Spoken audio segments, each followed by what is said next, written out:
கடலலை கொஞ்சும் திருச்செந்தூரில் விஸ்வரூபமே வேலையா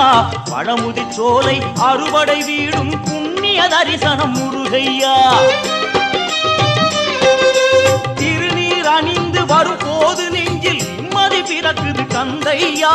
சுகனே சிவனார் மகனே உன்னை பாட பாட சுகமாகுதையா வேல் முருகா அரோகரா அரோகரா வேல்